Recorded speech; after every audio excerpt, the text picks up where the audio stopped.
Hey guys, Aaron Cybertron Zhang here, and it's been a long time since I made my last Pokemon analysis, so today I'm bringing you an analysis on Ferrothorn in VGC 2014, so let's get right into it.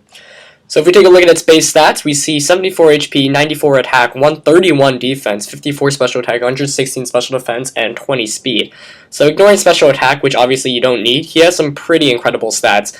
Speed is the one that's obviously very low, but you can actually use that to your advantage because not only does it counter Trick Room teams, but it also increases the base power of Gyro Ball because Gyro Ball calculates your speed against your opponent's speed. So you actually want as little speed as possible. If you just look at that incredible base defense, it's really, really impressive. HP, not as much, but with the 131 defense and 116 special defense, it's perfectly fine if you just fully invest in HP. So why use Ferrothorn? Well, first, it's got incredible bulk and typing. Most VGC 2014 teams, and VGC teams in general in the past have always wanted a steel type. You know, Heatran and Scizor, and Escavalier, which my brother actually used to win the World Championships last year. They were all popular types. Steel is so good because it resists so many types like Dragon, and it's just a really, really good type in general, and Ferrothorn's got incredible bulk to add to that. Ferrothorn itself is only weak to fire types and fighting types. Now that may sound a bit intimidating since those two are pretty common types, but there are easy ways to beat it, and if you can manage to counter the Pokemon that have those two type attacks, you can find yourself easily winning with Ferrothorn. Ferrothorn also gets access to Leech Seed, which can single-handedly win you games at the end. It heals back so much while stealing away your opponent's HP, and against Pokemon that don't have any ways to hit it for super effective damage, basically beats them. Ferrothorn also can one-hit KO Rotom Wash, which is incredible because Rotom Wash is one of the more common Pokemon in the format, and it walls it pretty well. Has really great offense in both Gyro Ball and Power Whip, two really strong attacks, and really great type coverage actually. Ferrothorn doesn't rely on speed like a lot of other Pokemon in VGC 2014. You know, speed is the name of the game, but with Ferrothorn, it really does not matter, and it's fine going last pretty much all the time. And like I said, it can single-handedly win you games. I've probably won 5 games that I've recorded and posted onto YouTube just off Ferrothorn. I'll try to find those and link you to them, but yeah, it's just so good, guys. It's so good. So the typical Ferrothorn build basically runs bulk with attack. Pretty much everyone likes the 0 speed IV and the minus speed nature to maximize your Gyro Ball power, which makes perfect sense.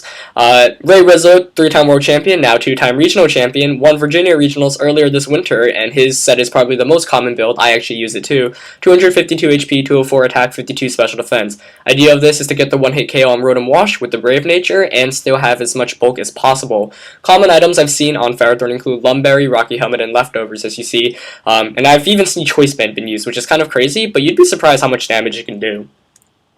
So as for a move pool, pretty much all Ferrothorns you'll see will have the Power Whip, Gyro Ball, Leech Seed, Protect set, but I have seen Thunder Wave, Iron Head, Substitute, and Explosion been used before too. Explosion really on the Choice Band set, Substitute if you want to cut one of the 2 attacks, or even Protect, but it's a very risky move.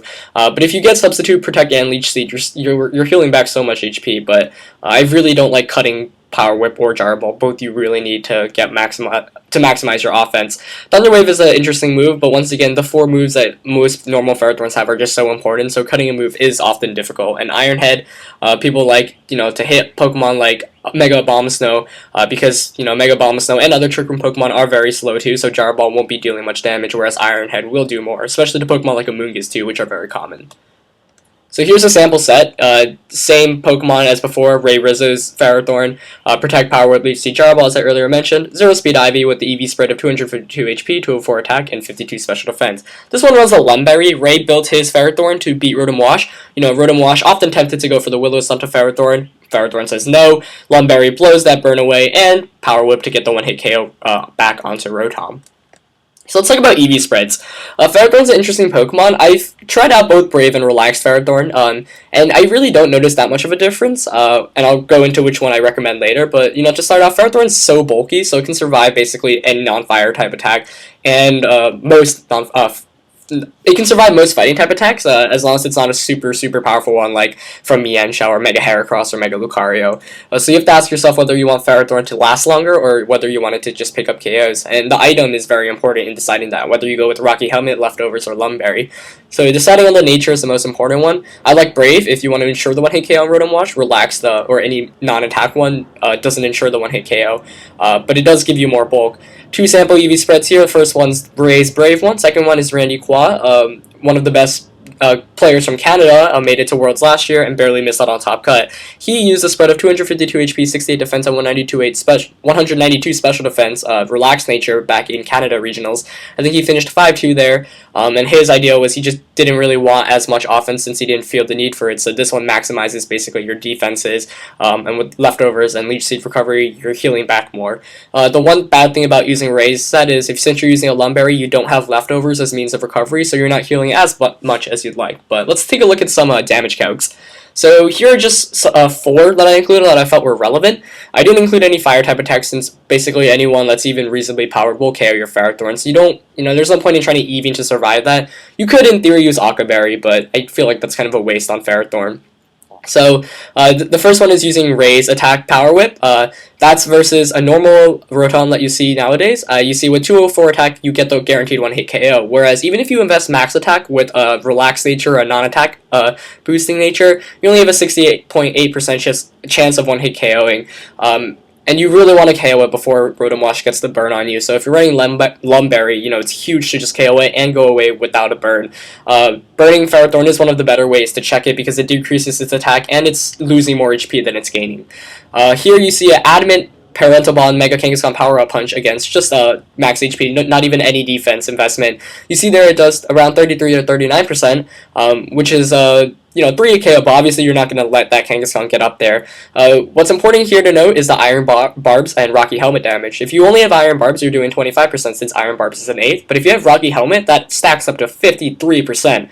Now, if you are running a max attack Ferrothorn and you're running Rocky Helmet, you can actually get the KO on it directly back since you're dealing at least 50% with a Power Whip, so it's a guarantee to a KO, but with that Rocky Helmet, it's a KO. So, this is why I like Ray Spread so much. I actually, made a mistake. That shouldn't be max attack Ferrothorn. It should be 204 attack Ferrothorn.